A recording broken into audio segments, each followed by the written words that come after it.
Okay, so tonight is week 5 or session 5, actually the beginning of our third week of the course. And tonight we're gonna again look at iPad apps in education, different types of apps that you might use for different reasons in the classroom. This is by no means a comprehensive list. There are a lot of apps out there that teachers are utilizing in a lot of different ways. My main focus with how I want you guys to be interacting with your iPads has to do with productivity. Okay, being a productive teacher through the use of different apps that you can download on your iPad, the majority of which are free. Okay, so one arm of my view on how I want you guys to interact with your iPads has to do with professional productivity. The second part has to do with creativity and the creation of elements to utilize in your classroom. Okay, there's a lot of apps out there that students can use: grammar apps, dictionary apps, mathematics apps, social studies apps. There's a lot of different apps out there that students can utilize to attain or to get information. We're not going to cover those tonight. We're just going to cover things that fall into those two categories: professional productivity and creativity. And so we're just going to jump right in. And the way that I have it set up on the webpage is Hey, Mark. Yeah. Can we have everyone mute their microphones? Yeah, definitely. If you've got your personal mic on, go ahead and mute it. If you have a question, unmute it, and you'll and then interrupt me. Okay, so we're going to start out with the productivity apps. And again, the way I have it set up on the web page is that you'll see the icon for the app, the title of it, a real quick description of it, and then a video, and then a link that takes you to a blog post or something to that effect that develops more about the idea of this app being used for teachers. And there might be some other elements that I put in there as well. Okay, so the first app we're going to look at is Evernote. If you are already utilizing Evernote, it's a great app, and I'll talk about why it's a great app and kind of go through some of its functionality. But basically, Evernote at its heart is a note-taking app. Okay, and it's really a cloud-based note-taking app, meaning that all of your notes are basically stored in the cloud, so you can access Evernote from anywhere. Okay, I have an Android phone. I have an Evernote app on my Android phone. I have this iPad. I have an Evernote app on my iPad. On my computer itself, you can see down here, I have an Evernote app on my computer, on my MacBook. And also, if I want to, I can always go to evernote.com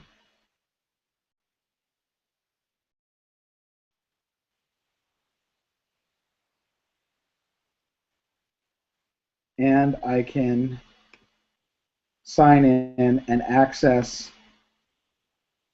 all of my notes online through a web browser, through any web browser. Okay, so there's a lot of different ways I can interact with my notes in Evernote. So if I'm out somewhere and I need to take some quick notes on something, and all I have is my phone, I can take some notes in Evernote on my phone, and it will upload to my cloud-based account. Okay. Another cool thing that Evernote has, and this is jumping around, it's called the Evernote Web Clipper, which basically means that anything that I find online, I can send it to Evernote. So if I find something of interest and I highlight it, I can use my Evernote Web Clipper to either clip the full page, clip a screenshot, clip the selection, or clip a bookmark. In this case, I've selected text over here. If I go to my Evernote Web Clipper, I can clip that selection, and it will send it to Evernote.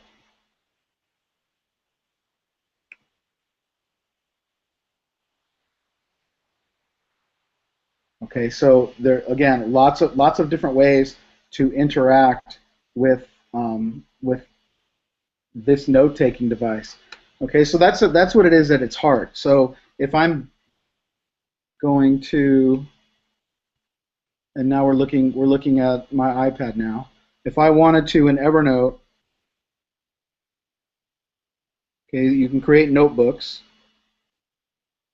Okay, you can have notebooks for a lot of different things by pressing the plus sign up in the top corner. Okay, you just create a new note. Okay, and so, as you can see up here, it will where you're taking your note from. Okay, you can always change that title. Okay, but this at its heart, just a note-taking app. Okay, tonight working through apps for iPad. Okay, and once you take that note and you save that note, it's uploaded. Okay, to my notes. So it's not there. It's here. Okay, again, I can not only access it here on my iPad, but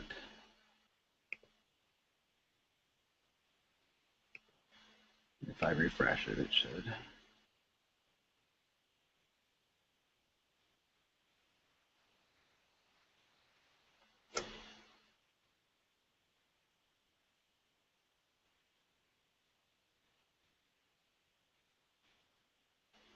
Okay, so I just refreshed the page, and so here's the note I just took on my iPad online, and here underneath it is just that selection of text that I highlighted and web clipped. Okay, so if you're a person who utilizes a note-taking app, and really the most common note-taking app that iPad users use is right here, is the native Notes app. And if you have a Mac laptop and an iPad and an iPhone, those notes will sync up with one another. But if you have, like I have, an Android phone and an iPad and a laptop, and you utilize different devices, and maybe you use a Chromebook at work or in your classroom, and you want to get to your Evernote account on any device, and you want to get to your notes on any device, Evernote's a great tool to be able to do that with. Okay, not only does Evernote allow you to clip things out of the web and to take notes anywhere, but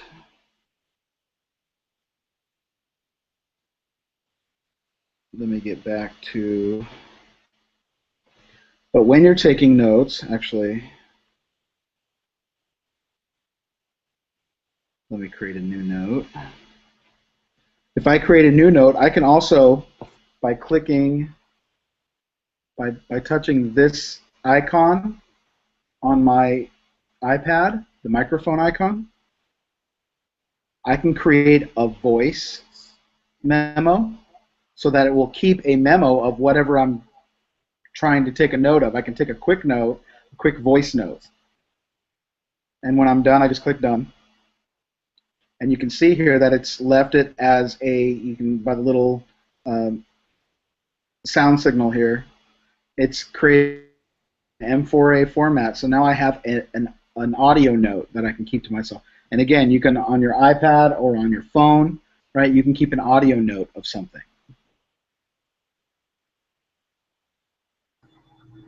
which is pretty cool. And you can access that audio note from anywhere. Was there a question? Yes. Does it because it's stored in the cloud, it also doesn't take up space, right? Correct. Okay.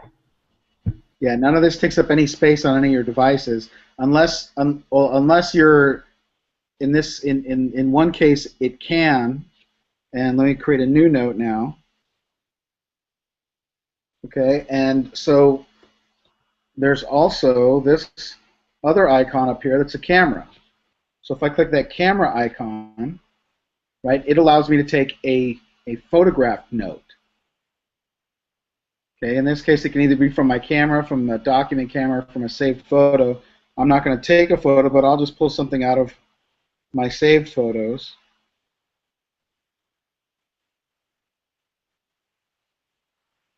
Okay, and so this is just a photo that I had in there, just a screenshot that I took on my iPad for an app that we're going to look at in a couple of minutes, right? So now I have an image from my iPad that I'm now saving as a note. Okay, and really where that comes into some really good use is if you're creating a chart or something like that. If you're meeting with a group, let me show you an example of what that might look like.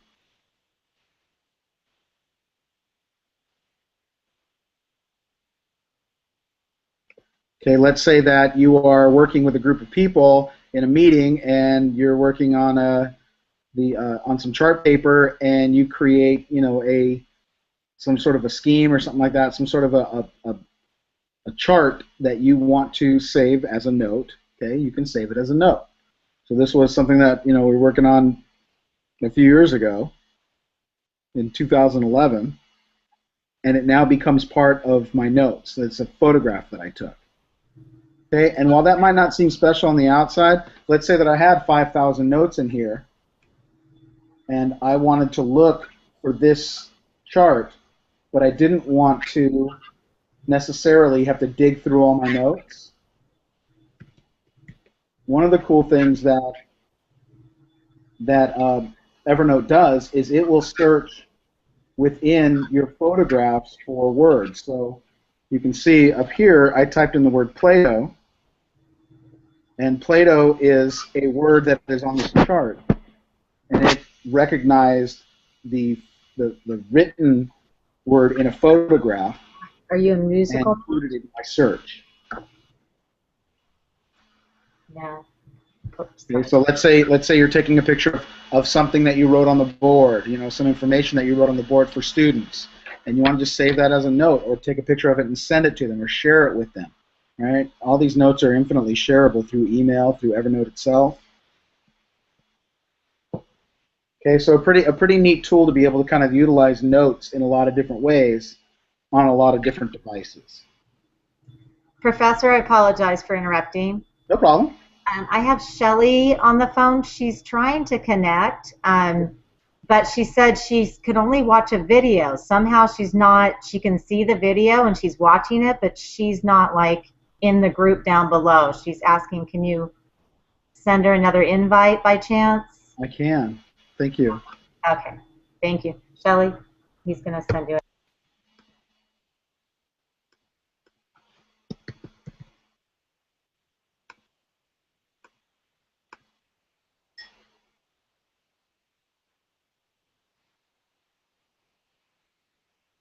If she doesn't get back in, if she doesn't get in, then please interrupt me again, okay? Will do. Thank you. All right.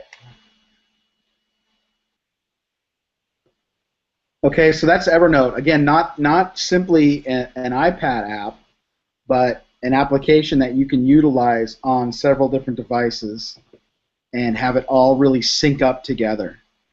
Okay, and really my hope is that a lot of these things that I show you, if you can pluck out a couple of those jewels for yourself and utilize them to help you become, you know, more proficient at what you're doing, right? That's the key. Okay, the key is really kind of getting a lot of exposure to a lot of different elements that you can hopefully utilize to make what you're doing A, easier, hopefully, B, you know, more interesting, okay, you know, C, that it really kind of helps you meet the needs of kids. Okay, and I found that for myself as a professional, Evernote's a great tool.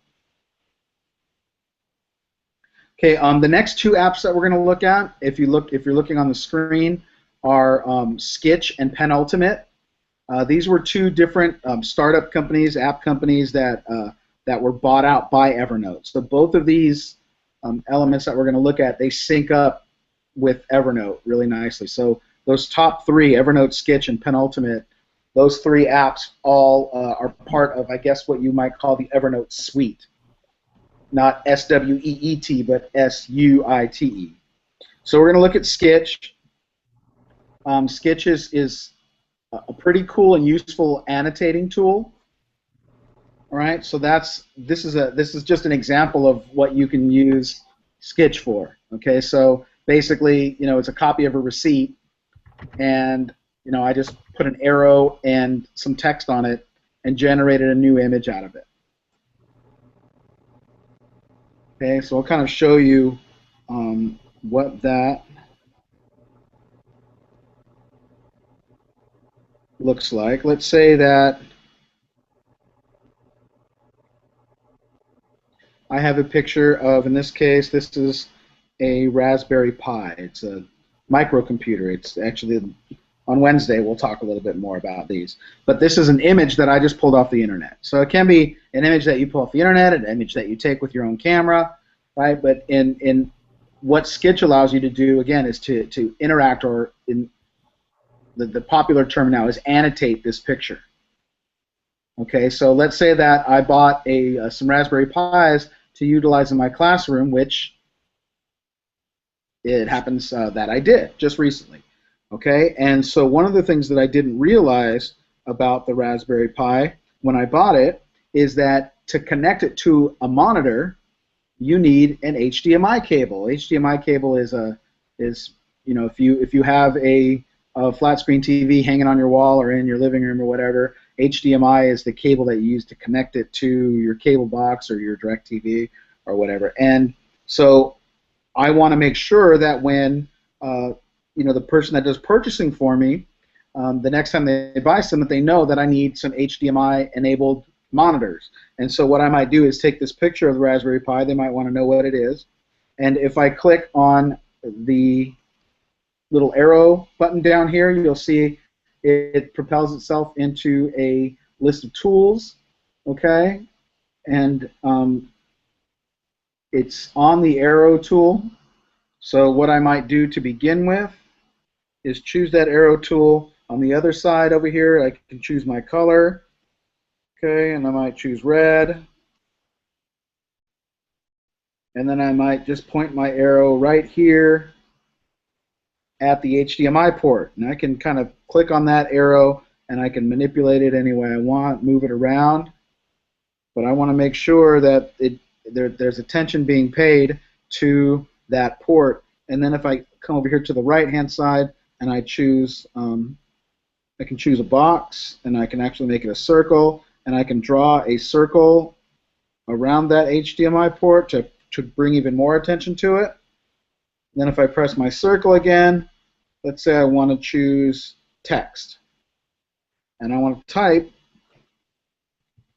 this is the HDMI port. We need monitors that take these cables, exclamation point, exclamation point, exclamation point. Okay, and so now that I've generated that, I can kind of manipulate this box any way I want.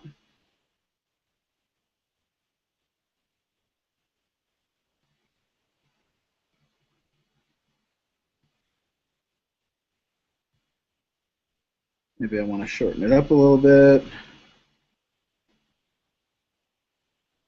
Make it nice and big.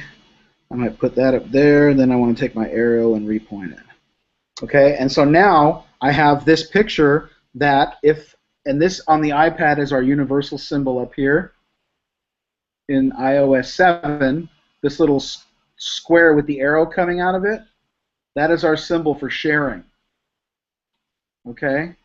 And so when I press that on my iPad, I can look down here and I can share it to Facebook. I can put it in a message. I can make it an Evernote link. I can send it as an email. I can tweet it out, or I can choose another app. And if I click on Other App, then it gives me up here a listing of all the apps that I have in my iPad that I could possibly utilize to hold this note. And if I press on open in Evernote, which I just did, it will create this picture, and you saw it. You see it. It's just opened Evernote for me. Okay, so I have this now annotated picture, and if I wanted to, I might come up here to my microphone and say, you know, John, I need to make sure that for these Raspberry Pis that this HDMI cable is the one that fits right here in this port that I've got pointed out to you, that we have monitors that take the same cable, or an adapter for a VGA or whatever. I click done, and now I have a note that not only has an annotated picture, but it has a sound file attached to it. So now if I save this, okay, it's now saved to my Evernote, and I can send it as an email, send it as whatever to the person that I need to contact about it. And I can also just leave a note for myself, you know, an audio note for myself so that it's in my personal notes. But the way that Sketch and Evernote interact with one another is pretty cool. So to me, when I'm looking, and there's dozens and dozens of note-taking apps for the iPad. I mean, Evernote is just one of them. There's a lot. And so when I look at a tool like Evernote, I'm looking for what else I can do with it. And the idea of actually keeping it together with Sketch is a pretty cool thing. Okay, it makes it, for me, makes it something that I can utilize even more.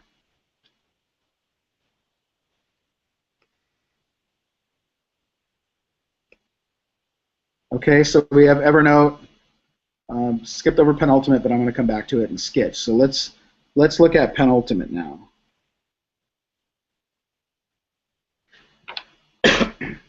Penultimate is an application for those of us that have that like to be more hands-on with our notes. Okay, so let me go to the iPad here. Okay, so what you're looking at here is a picture of Penultimate, and it doesn't look like much until I take my finger or I take my my stylus and I start drawing on it. Okay, so if I want to take notes by hand on my iPad, which is kind of weird and semi not intuitive, right? You have an iPad because you don't want to take notes with your hand, but if I need to, then I can. And if I need to make a drawing of something, then I can. Okay, so this is that same Raspberry Pi, but just a sketch of it, kind of talking about how it goes to the monitor and how I need it into a power source. Okay, and I also need to connect to it a keyboard and a mouse, and so I can actually now start interacting with drawing. Kind of the same way I did with Sketch with the kind of pasted on elements, but in this case, if I actually wanted to sketch something out, I want to talk about a USB hub, and I want to be able to connect that and that and that, right? So this is something that I couldn't really do necessarily on Sketch, but it's something that I can do using Penultimate. And like Sketch, it plays perfectly with Evernote. Okay, so I just drew all that stuff on there, and if I were to go back to Evernote,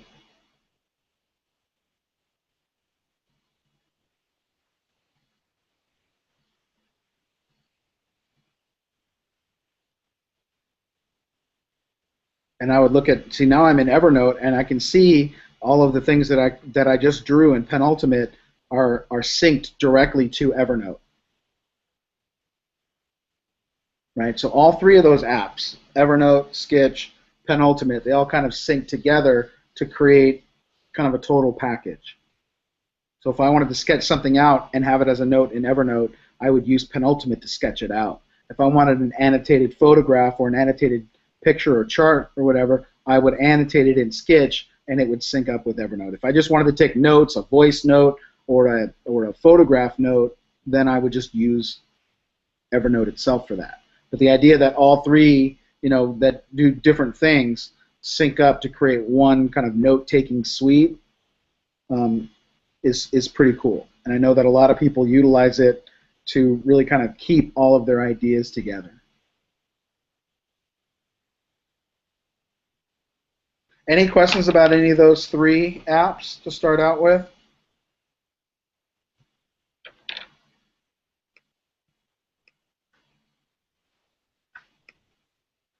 All right, we're going to move through some of these others quite a bit quicker than we did on those three. I think those are the kind of the top three as far as productivity that I really like to present, and there's some depth to. The rest of these apps are pretty discrete in what they do, meaning they have one task, and in my estimation, they do that one task pretty well. The first is Dropbox. If you do not currently have a Dropbox account, it's cool to have one. I mean, I utilized Dropbox a lot more before I really started using my Google Drive. Okay, basically Dropbox is just what it says. It's basically a virtual cloud-based box to drop your documents into. So if you have documents that you utilize, especially photographs, and stuff like that, it's a nice place to hold them. And it's also a nice place to share stuff. So like my father-in-law utilizes Dropbox, and so when he takes a bunch of pictures at something like my son's graduation, the little two people standing there means it's a file that's being shared with you.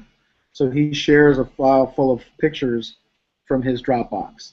The one downside of Dropbox is that if you want more than 5 gigs of space, you have to wind up paying for it. Okay, and so again, things that I really have to pay for, I'm not super fired up about.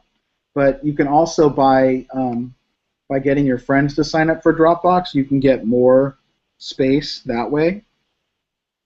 But I used to, and there's some stuff I need to clean off. But I kept because it's protected, I kept my student narratives and my student assignment sheets and all that stuff. I kept that on Dropbox. I kept all of my study logs on Dropbox.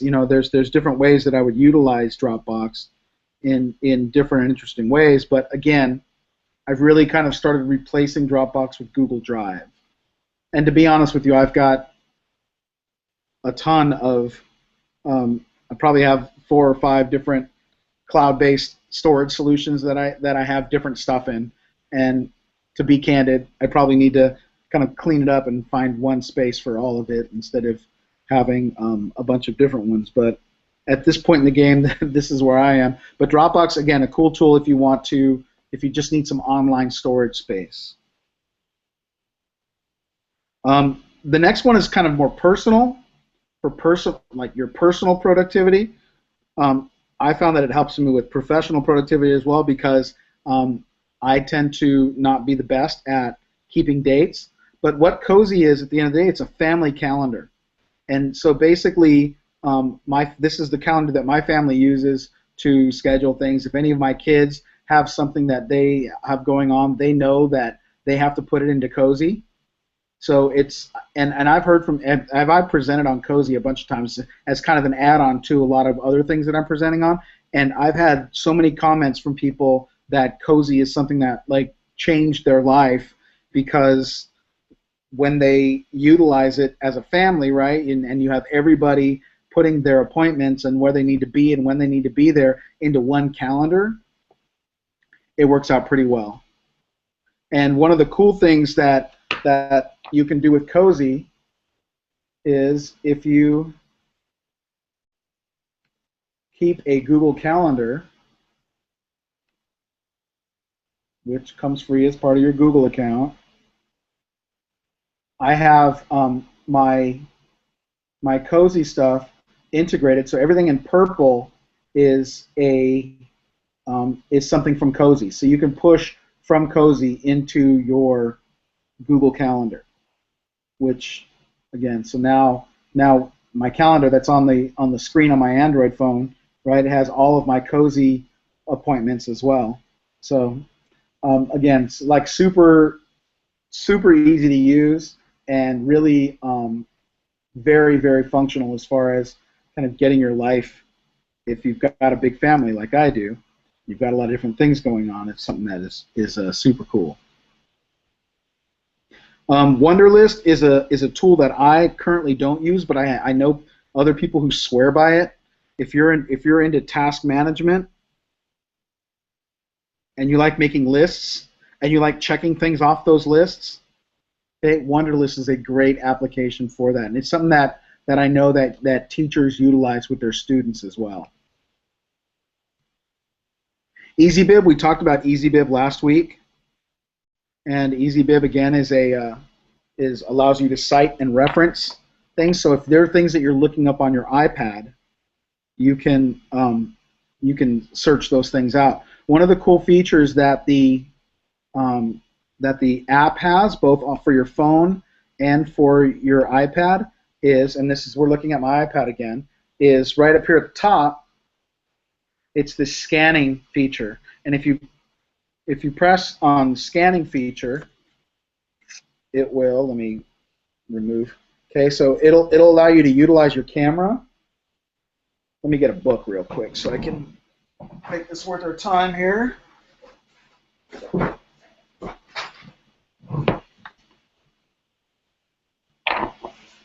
Okay, and if you have a book and you have it scan the UPC code on the book, you can see it's just generated that that citation instantly. And if I switch it over to APA, it'll switch it to APA. If I switch it over to Chicago, it'll switch to that. So you can utilize it in that way. So if you've got a stack of books, and I know that more and more research these days is fewer and fewer books being utilized, actual hard books. But if you are utilizing books, that's a quick and easy way to get the citation into your EasyBib account. The next one we're looking at is Dragon Dictation. Dragon Dictation is a very cool app because it just basically allows you to speak, and it types out what you speak. Okay, so looking at Dragon Dictation here real quick.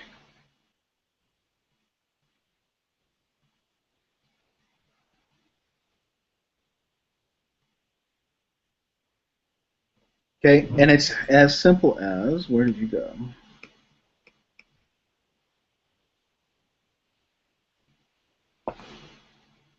Here, give me a sec.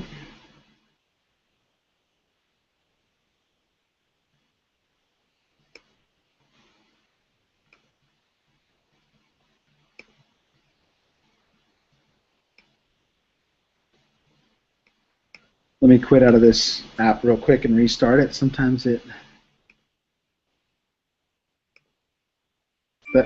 the app that I use to play my iPad screen on my computer can be sometimes funky. Oh, okay, so there we go.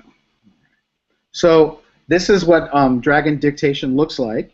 It basically just has a button that you press and you tap it to dictate. And so if I press that, and of course it disappeared from my screen, apparently for some reason it's not liking the interface there, but I've just pressed that button and now I'm speaking. And if you could see my screen, you'd see a bunch of little lines going up and down as my voice goes up and down. Let's see if I can reconnect it here.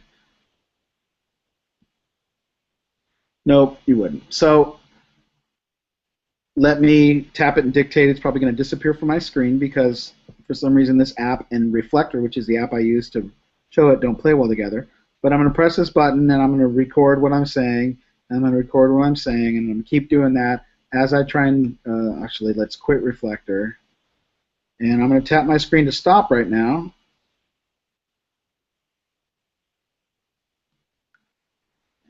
And let me get Reflector back up.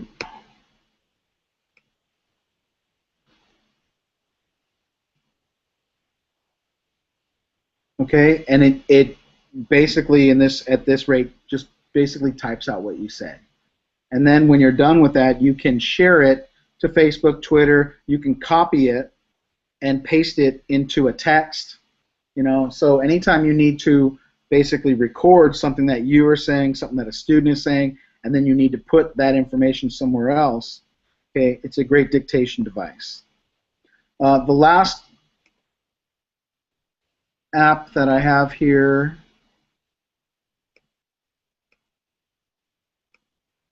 as part of the list that I have is called Remind. They actually just changed their name.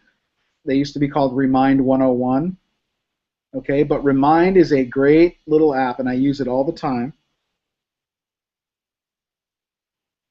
Basically, what Remind allows you to do is to create messages for your class. Okay, and for me, it's huge because I teach currently at a single teacher site. I'm there all by myself. I don't have a secretary. I have a TA that's there part-time, but it's basically just me and the students. And so if I get sick, or if I wind up with one of my kids real sick, and I have to cancel class real quick, I need a way to get in touch with my students and parents, sometimes at the moment. Okay, so you can see that I have this note up here at the top. The last one I sent was on June 1st.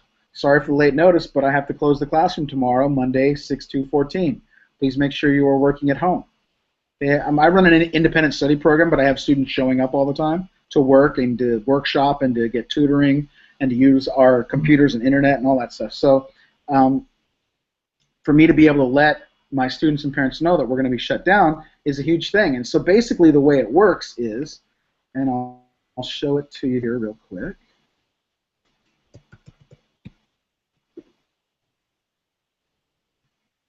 So I guess they're Remind.com now and not Remind 101 anymore. They just switched their name. I think I like Remind 101 better.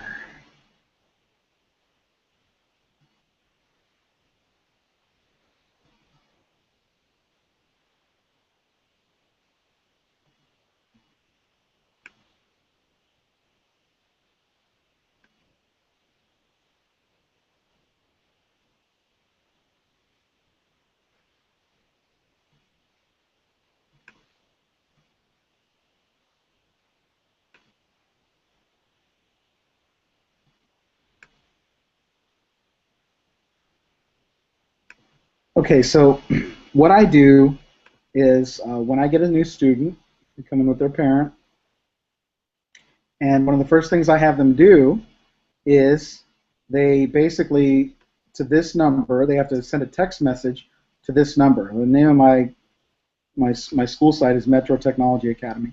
So they text to this number at Metro TE.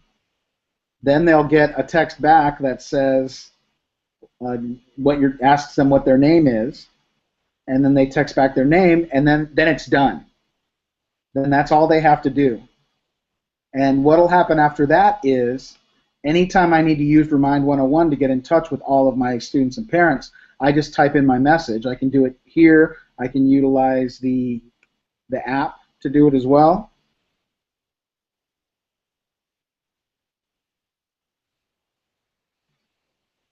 Okay, I can type in a message, and whatever my message is, they all get it. And they don't have my number, and I don't have their number, which to me is huge. I don't want to be giving out my personal cell phone to students and parents, and I don't necessarily want their personal numbers. So once they sign up for Remind, I can send them text messages. They can't send them back, but I can send it to them.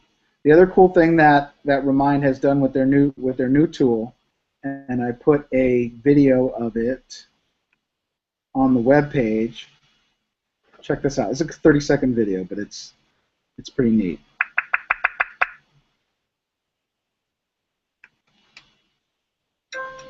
Meet Mrs. Main. She recently finished a class with her students, but wants to send a photo of the whiteboard home with them. She uses Remind Attach to snap a photo and send it right to her kids' phones all at once. Remind Attach. Send photos, assignments, presentations, and more directly to students' and parents' phones. Okay, so now the idea, now they've created this tool called Attach, so that you can now attach, like they said, photos, assignments, documents, presentations, and you can send those out to your students and parents. Okay, so it's just kind of a neat tool to keep students and parents accountable, and to be able to just kind of send them things on the fly. If you have tomorrow, if everyone has their book logs due and it's Friday, you can send out a quick remind text with a copy, a PDF copy of their book log. If you haven't been working on your book log all week, here's a copy. Make sure you get it in tomorrow. Boom, send it out. Pretty neat. I've got now on the webpage a list of other personal productivity apps. Some that cost money, others that don't. Pages and Keynote, the first two here, these are Apple brand apps. Pages is like a document creator, like it could, like a word processor, but also allows you to create brochures and flyers and things like that. Keynote is Apple's presentation software. The one thing I didn't put up here is Numbers, which is Apple's spreadsheet tool. Box is like Dropbox, just another kind of online storage space. Of some of these others, Class Dojo is one that I know that a lot of elementary school teachers are using. My daughter's 5th grade class used it last year. It's basically a behavior reporting app. So if their kids earn dojo points, and so if your classroom works on a point system, or you want your classroom to work on a point system, you can utilize this app, and you can have your parents log in, and they can see how their kids did each day as far as behavior is concerned. EduClipper is cool. It allows you to clip different apps out and curate them. So it's kind of like Pinterest for education. Quick Office is a tool that I've been utilizing more and more now that I have an Android phone. It's basically Google's tool to interact with Microsoft documents. So if you have people sending you Microsoft documents, you can open them in Quick Office and edit them in Quick Office. Fax Burner, if you have a document that you need to fax to somebody, which we still do, and you don't have access to a fax machine, you can fax it directly from your iPad using Fax Burner. And if you haven't downloaded this app called Apps Gone Free, you might want to do it. It's free, and what it does is it points out apps that used to cost money, but for maybe a day or a week or whatever, are free. Sorry, my dog barking in the background there. But basically, the reason that happens with apps is if you've created an app and you're selling it for 99 cents or $2.99 or whatever, and it's not selling well and you're not getting a lot of traffic and people aren't seeing it a lot, then if you just make it free for a week, you can do that. You can set it up to be free for a week. Then what it'll do a lot of times is climb the charts of downloaded apps. And when people start seeing apps at the top of a chart, right, they'll start downloading it just to check it out, just to see what it is. And so you might have some pretty cool apps that become free for a limited amount of time, and Apps Gone Free is the app that points those out to you. So that's pretty neat. Okay, so what we looked at here was a series of applications for your iPad that deal with you being more productive as a teacher. Okay, and trust me, with fewer and fewer minutes in your day to be able to plan, to grade, to develop thoughts and to put together ideas for your classroom, right? One of the beautiful things about technology is that there are hundreds of different tools out there to help you be able to develop, this idea of being productive. How can I be productive with the small amount of time that I don't have students in front of me? Okay, and can I utilize it on my phone and my iPad and my computer? That becomes to me super important. Is can I get this anywhere? So that list there, I mean, there's dozens and dozens more than what I've showed you, but from my personal experience, this is a good group right here. Any questions about any of those apps before we move to creativity and content creation?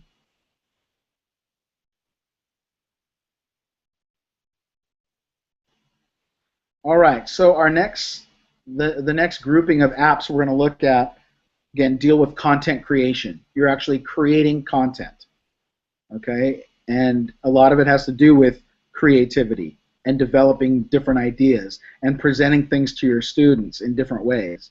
So we've looked at a few different apps that do that already. The first night that we met, I introduced you to Adobe Voice that you created kind of a welcome video on your website with. Okay, that's a great tool for content creation. Question? Did Shelly ever get in? Since Yes, I wasn't I'm in. interrupted, I'm assuming. Yes, cool. Welcome, Shelly. Okay, so that first night, yeah, we worked with Adobe Voice, so that's an app that allows you to create content. Okay, and then just last week, you guys started fooling around with EduCreations or Show Me to start creating, like a flipped video. So you're using your iPad to create content that shows your students something about the academic content that they're learning. Okay, so those are a couple of really neat tools to be able to utilize to create content for your students. Okay, so we're going to continue in that vein to be looking at some other applications that can do a lot of things like that, and some more interesting and creative ways to harness your creativity and to present different things to your students. And the other cool thing about these apps for content creation is they can easily be flipped around to say, if your students have iPads, or they can get their hands on your iPad, or if your school checks out iPads, or that if your students can start utilizing some of these tools to create their own content, that's when it really starts getting cool. So the first one is Google Drive. There's not a whole lot that I can say about Google Drive, except for this is the iPad version of Google Drive. Has your folders and your documents. You can jump in. You can access your documents from your iPad. Okay, so whatever documents you have, okay, you can jump in and work through them.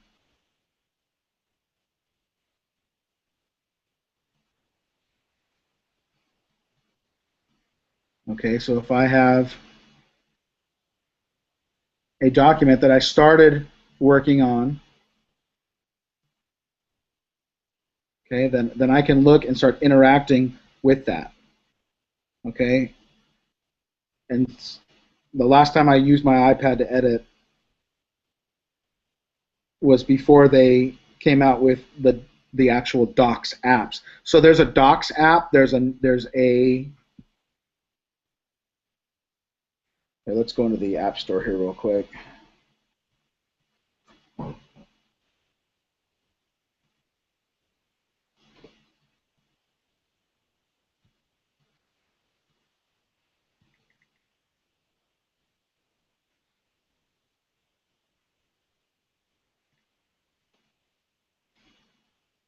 Okay, so there's a Docs app now, which is just Google Docs.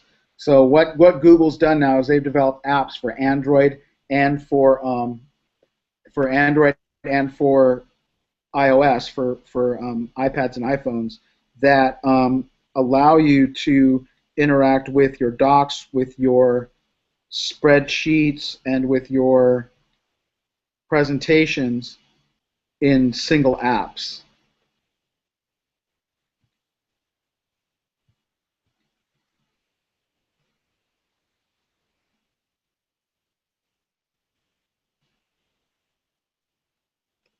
So instead of going into your Google Drive now, there's a dedicated Google Docs app.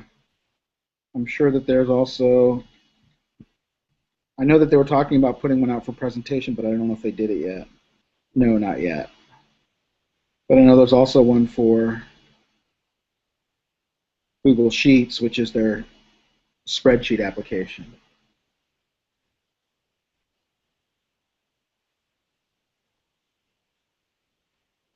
So let's let that download for a sec.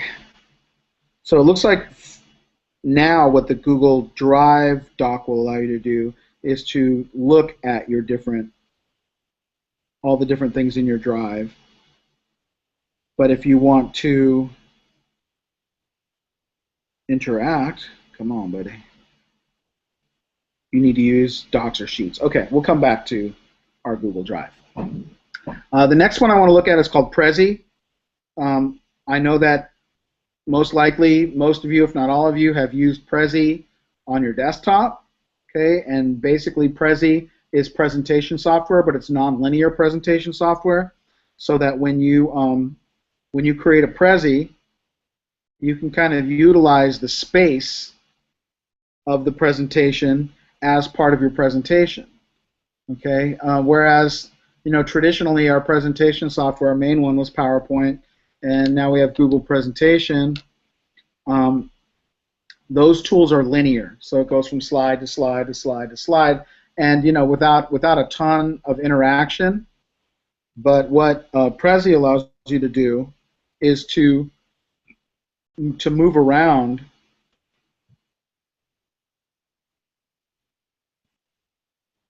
in a non-linear fashion through a presentation. So this is an example of a Prezi presentations. App is acting a little clunky right now.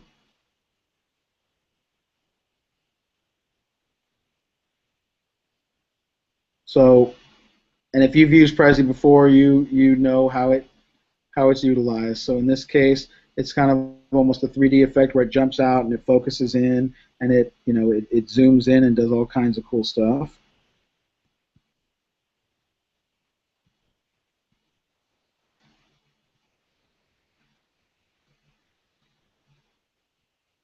Okay, so you can utilize that Prezi app to look at your Prezis and to interact with your Prezis. Okay, the functionality of that app right there was a little weird, so I'm not sure if it's acting weird, but one of the things I'm going to ask you to do this week is to create a Prezi. And so if the iPad app is not playing nice, again, another cloud-based solution, right? You're not saving anything to your desktop. You are utilizing a tool that can be accessed in different places.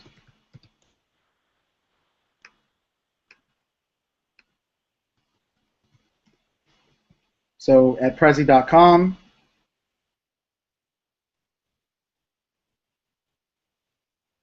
you can jump in and create and edit your Prezis here if the iPad app isn't being friendly. And we'll look together at Prezi in a little bit when I talk about tonight's assignment, tonight's project. Okay, Haiku Deck is a cool app that that takes presentations in a little bit of a different direction. Okay, one of the things that if you work with students on creating presentations, one of the things that you try to present to kids is the idea that you don't want lines and lines and lines of text in the presentation, and you certainly don't want them reading directly from their presentation. Lots of charts and graphs and all that stuff. I mean, it's one of those. It's been termed in the past as death by PowerPoint. Okay, and so by utilizing tools like Prezi and like Haiku Deck was originally created for the iPad, and they've recently upgraded it to also a web app. So here's the web app. And so basically the idea behind a Haiku Deck presentation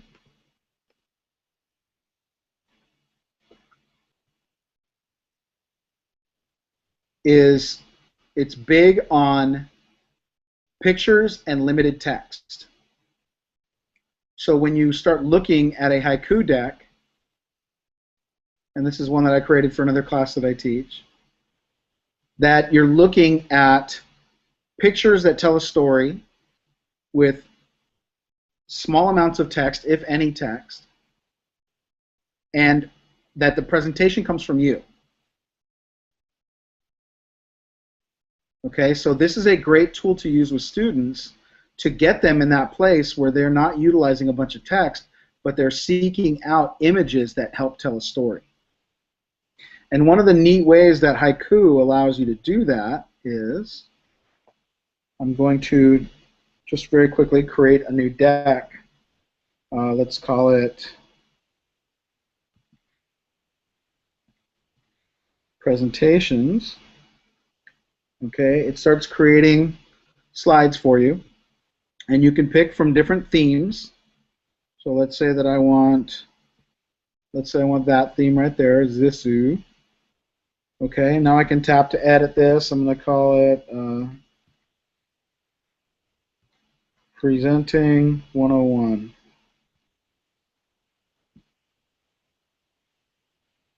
Okay, and I want to add a slide to that. Actually, let me go back to my first slide. Okay, so Presenting 101. So what it allows me to do is to have that as my only text, but now I want an image that I think helps me tell this story. Okay, and so what Haiku Deck has going for it is it has this little button up here that you press, and it's not a button, it's on your screen, so it's on an iPad. But when you press that little image, it is an image search, and it searches images that are on Flickr, okay, F-L-I-C-K-R, Flickr.com, which are basically free to use. Okay, so people have taken pictures and uploaded them to Flickr and made it and uploaded them on a setting that allows it to be used anytime. So if I choose, in this case, I'm going to choose presenting, it's going to look for images that have something to do with presenting, that have been tagged with the term presenting. And they may be kind of screwy, and the ones that have dollar signs are ones you have to pay for, right? So there's some money being made here somewhere. You can always utilize your own picture, but let's say I want to see how that looks. Okay, so now I have this picture of, you know, these little hands presenting something, right? And so now I've very quickly created a picture that tells a story. Okay, and if I go to my next slide, and I can choose my layout here, and I just want one thing in the middle, or maybe I want it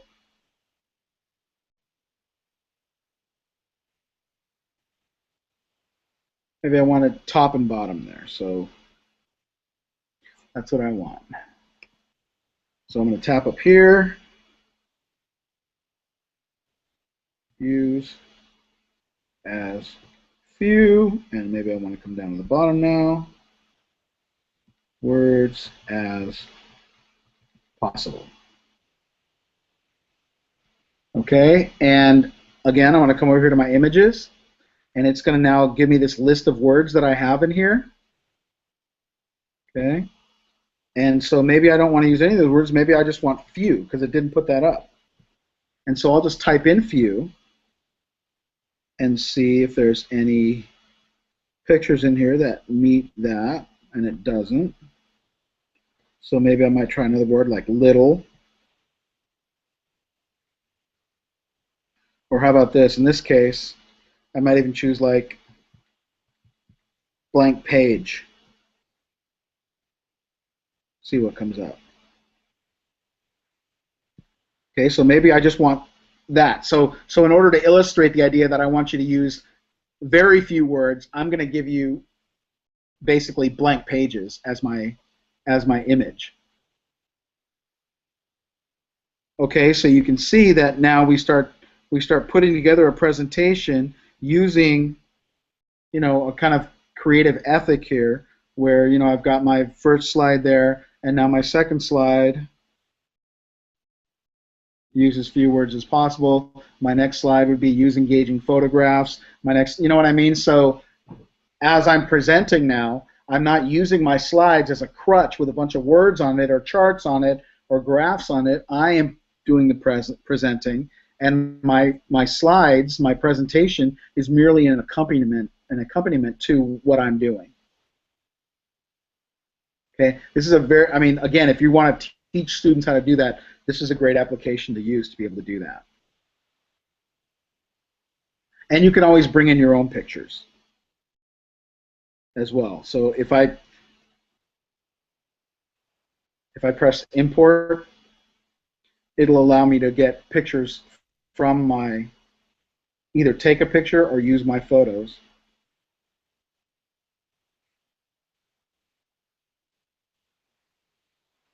You know, so if I want to utilize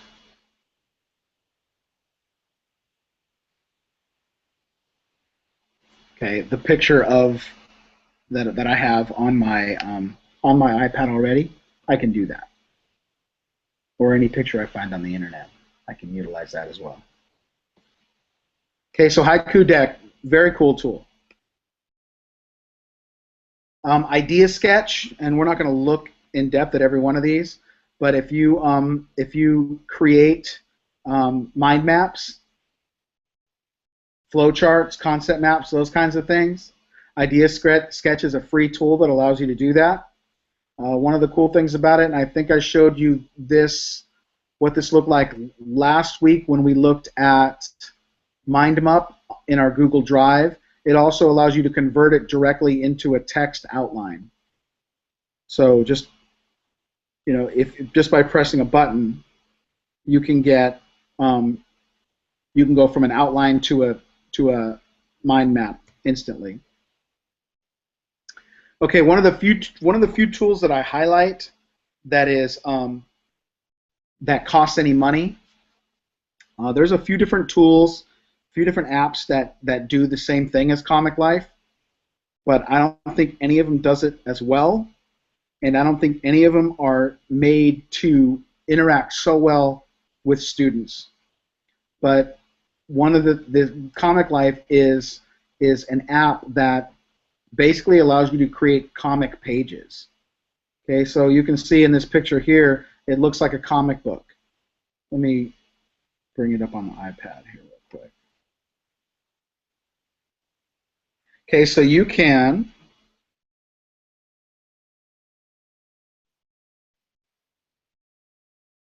I don't want you. No, I don't. Okay, so you can bring in pictures and text to create comic sheets. So I've seen teachers use these as reviews. You can do a biography as like a preview for a chapter you might be reading, you know, and you can just bring in images. If you have the images on your computer, all you do is tap the little image icon in the middle of the frame,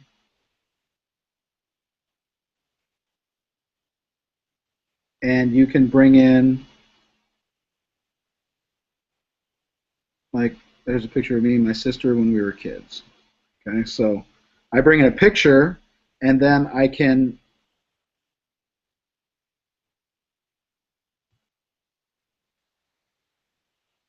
change the words in that picture, right? So I can manipulate the text.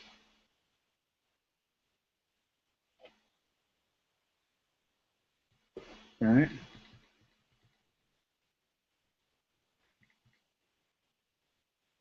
Okay, and so you can start telling a story, right? Or utilizing these in any way, shape, or form. It's pretty neat tool, very easy to use,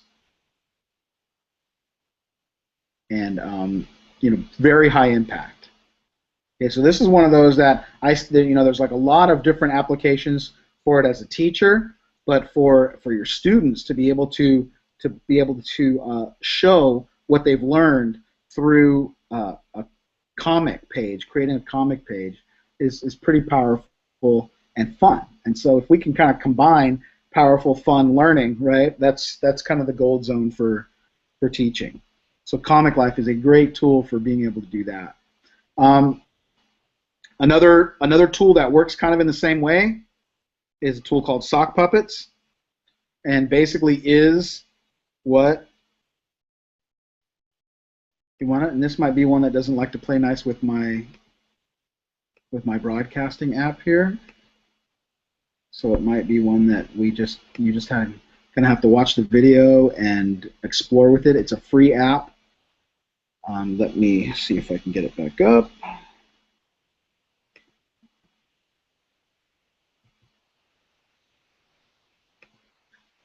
Does not look like it.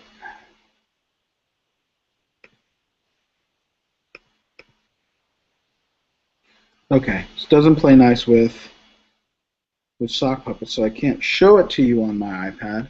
But what I can do is basically, this is kind of a long video, but what it does is it allows you to pick a couple of sock puppets, to pick a background, to pick some different props, and then you can actually, like, let's pretend that this is my iPad screen. If I press on one of my sock puppets, little arrow will appear right here, and then up on top there'll be a record button.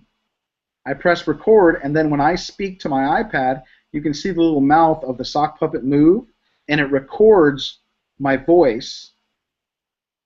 And then I can click on the other one, and I can give that sock puppet a voice, or somebody else can, and I can put together like a little skit featuring two sock puppets, and then it basically records your voice and then creates a movie out of it. So imagine you have two students doing a book report, and that book report basically they give as sock puppets, as an audio book report. Or again, as a teacher, you want to preview a chapter in biology, or you know, you want to preview for kindergartners a children's book, right? You can create a very quick and easy sock puppet movie to do that. Okay, very, very neat and easy to use tool. I'm going to cover Videolicious very quickly. If you've ever used Animoto to create a quick, fun musical video full of images, like a video slideshow, Videolicious is a great tool to be able to do that with. I mean, they look so cool when you're done with them, but super fast, and they have got neat filters and different soundtracks. It's Videolicious and Animoto are the two. They're two apps that do the same thing, pretty much. For those of you that are artistic, this app called Paper by 53 is pretty incredible. I recently cleared my iPad off, and I'm really bummed that I did it, because I had a couple of these notebooks on here that that my boys got into and drew all kinds of really cool stuff, and like a moron, I erased it all, which I didn't think about it before I did it, but it made me very sad. But basically, what Paper by 53 allows you to do is to create sketches, and these sketches look like calligraphy. So you can see that I just drew that little squiggle, and I don't really have any artistic talent, but you can see the way it starts as a thin line, and then it flares out, and as you turn it, it kind of undulates a little bit, gets a little thicker, gets a little thinner, so that it has a very artistic look to it. Okay, and then, you know, by changing colors, you can add different elements to it, and so, you know, it doesn't take long before you are, you know, creating, you know, these kind of very artistic looking pictures. And as you can see down here, there's like blank. Your tray here is blank, meaning that if I decided I want that paintbrush and I press on it, I can buy it for $1.99, and it basically makes watercolor. So it's got some in-app purchases. The app itself is free, but those in-app purchases can cost you. But, you know, again, never going to cost you a ton. All these different elements cost you $2. Okay, so but very interesting app, and one of the things that, I mean, just if you're, it gives you, there's like, you can see different things that people have created with this app, people that are artistic, I mean, just like really fascinating stuff.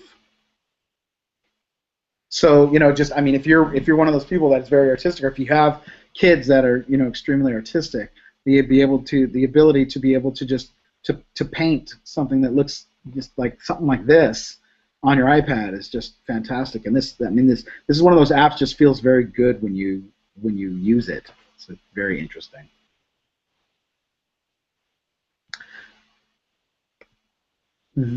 Okay, there's also Voice Record Pro. This just allows you to record your voice. And this is an app we're going to be using in a couple of weeks when we create podcasts. So we'll be able to look at this a little deeper in a couple of weeks. Okay, as far as other apps to create content with, again, I'll start with the Apple ones, GarageBand and iMovie. If you've already taken EDUC 514, you've most likely used iMovie for your iPad. Okay, great. Super easy to use tool to create digital video.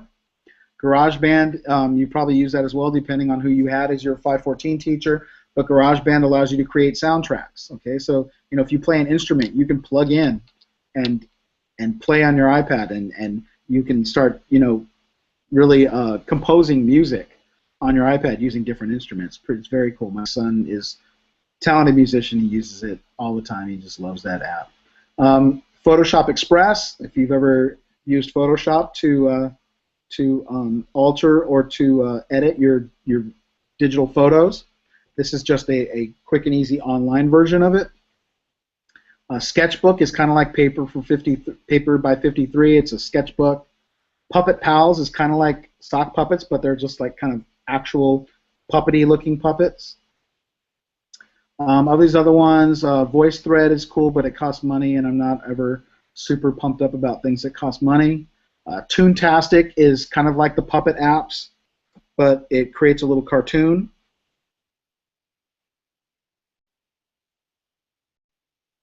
Photobabble is an app that's for your iPhone, but you can download it to your iPad, and basically allows students to be able to put their voice behind pictures, or you as a teacher to be able to put your voice behind pictures. So this is that. This is the Toontastic app. This one right here that I'm just bringing up on the iPad. Let's create a cartoon. A cartoon animated story. So you can start building. It's like a story building app. Okay, you can pick settings, and this one, like that Paper for 53 app, has a lot of things you can buy, things that you can add on. Which characters would you like? Okay, but you can pick characters, and so it's. Add more characters or move on. Now it's time to animate this. Touch the Start Animation button. Tell your story. 3, 2, 1, action. And you can animate, you can move them around and say, oh, I'm going to go crush the city. And then when you're done, and you can animate, you can move them around and say, oh, I'm going to go crush the city. And then, okay, so you can move them around just by pushing your finger around and speaking into your microphone. You can create some sort of a story. Okay, and you can move your way through that story. This is the music, where you can give your scene a little more emotional energy. I should probably. Try moving your scene up and down and pick out an emotion that fits the mood.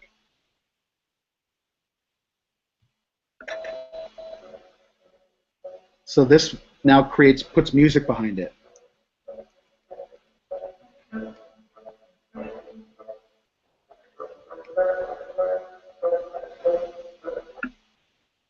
So you can start putting. The setup, where you introduce the characters and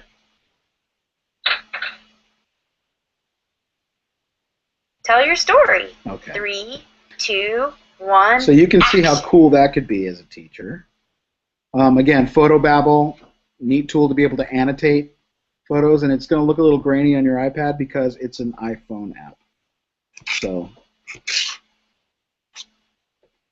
if you take a picture of, let's say I take a picture of my computer, and I use it, I can now record my voice and annotate this picture in some way, shape, or form. And then I can share it with my students, and like if I have a picture that I want them to interact with somehow, some way, I can, it'll have my voice behind it. But the idea of having your students put their voices behind photos as well.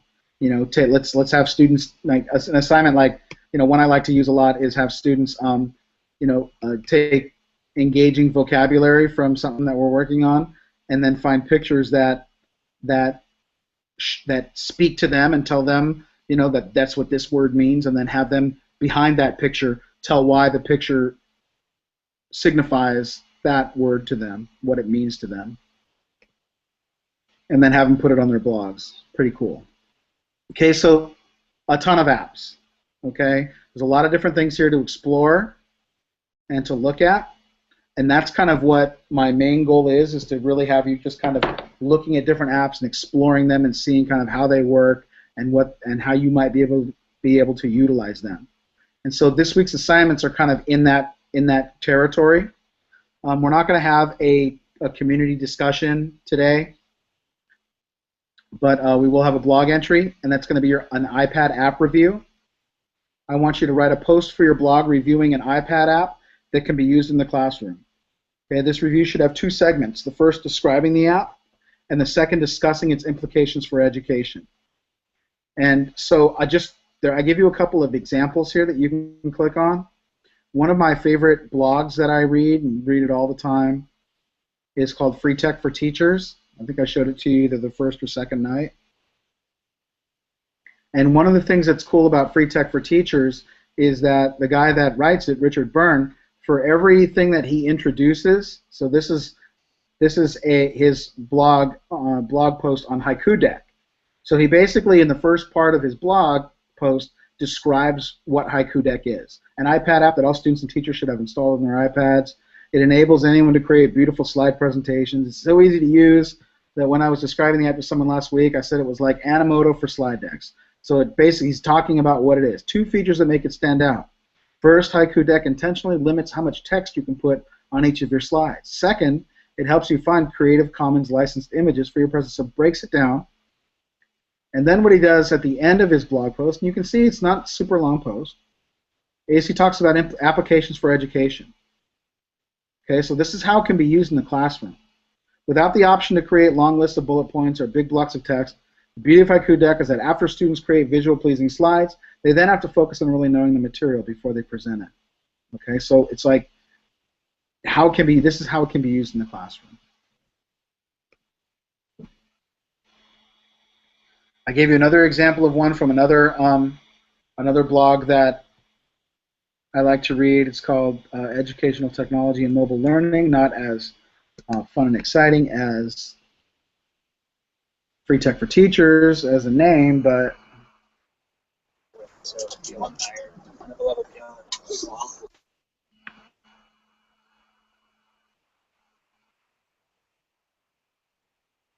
this is a review of the iTalk recorder, the one we're going to use for our podcast, and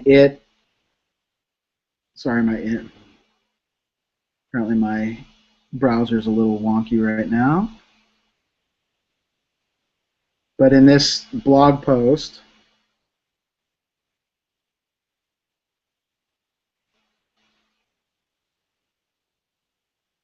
the blogger describes,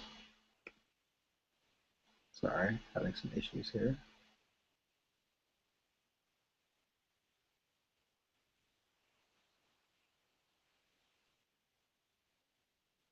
Well, take my word for it. The author describes the app and then talks about its applications for education.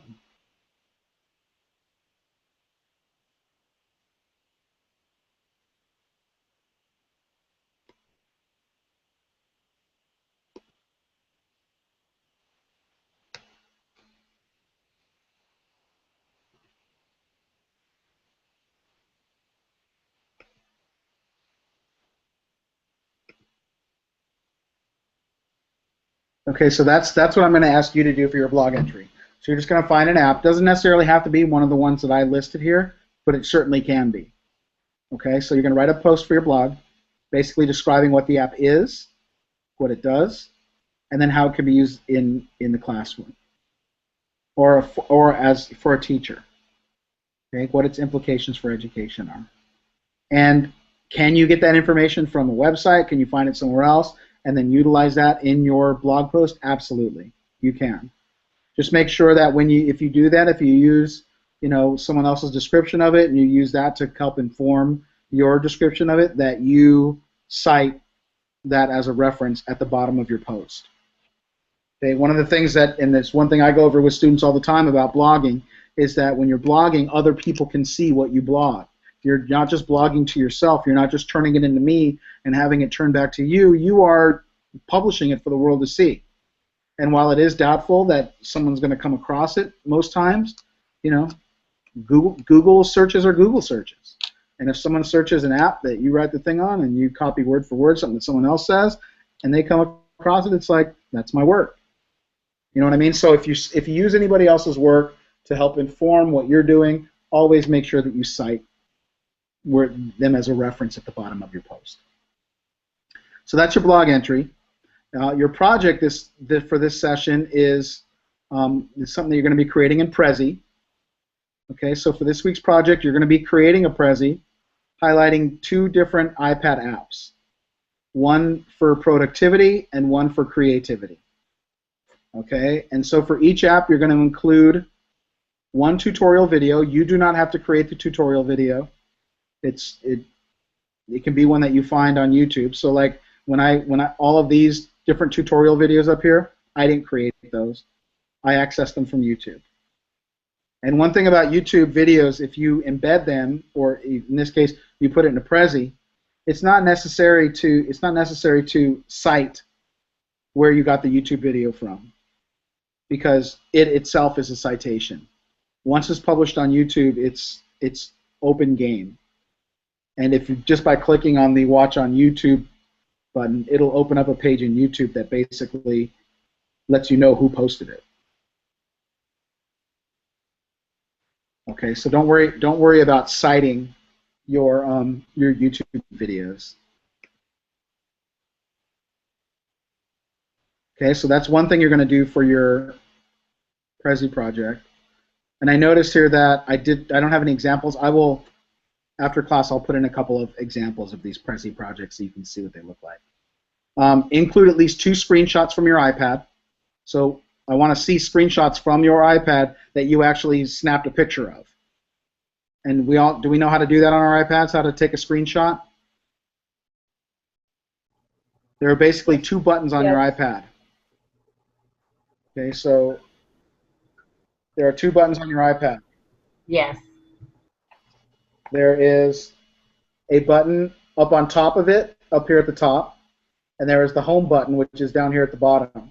If you press both of those buttons at exactly the same time, it will flash white and make a camera sound, and you've just taken a screenshot of your iPad. And that will dump right into your photos.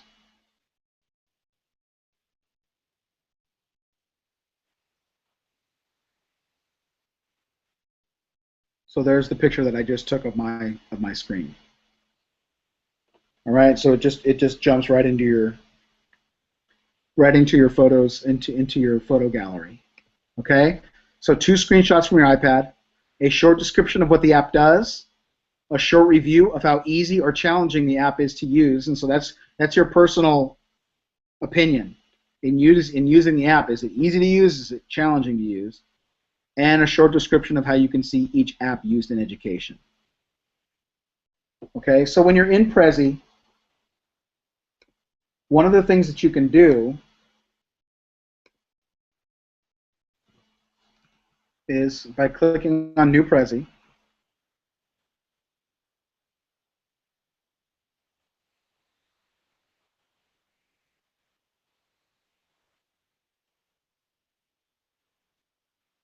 it's coming. Actually, give me a sec here.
Are you all still here?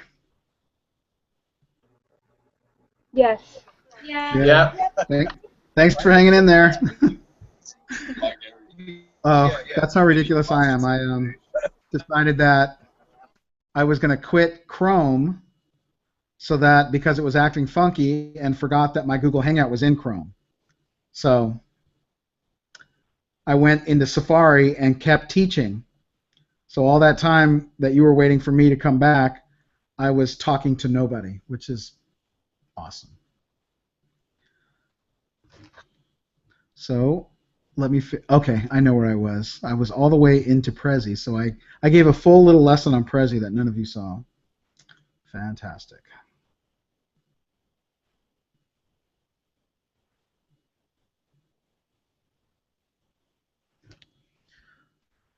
Okay, so we can get out of here. Are you all there now? Yep. Sweet. Yeah. Yes. All right, perfect. So here I am in Prezi. Has anybody, have any of you never used Prezi before? So I everyone, haven't really. who's that? Who said that? Leslie. Leslie. Okay. Yeah, my first time was our assignment. Okay. So did you get a level of comfort with it? Yeah, for the most part. Okay, cool. So this week's assignment is going to be to create one, and if you're in Prezi, it's perfectly cool to, when you create a new one, to use one of the many templates they have.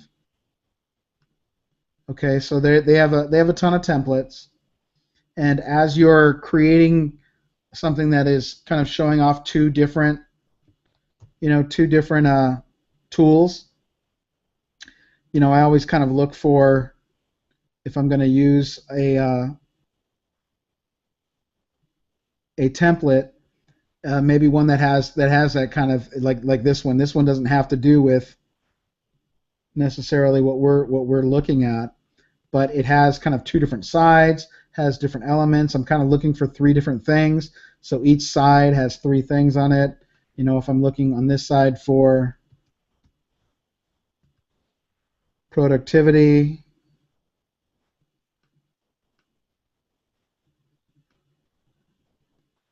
and I'm looking on this side for creativity, and then I kind of start breaking, so utilizing Prezi in that way, again, any templates you want to use are perfectly acceptable. You can always take things out, put things in.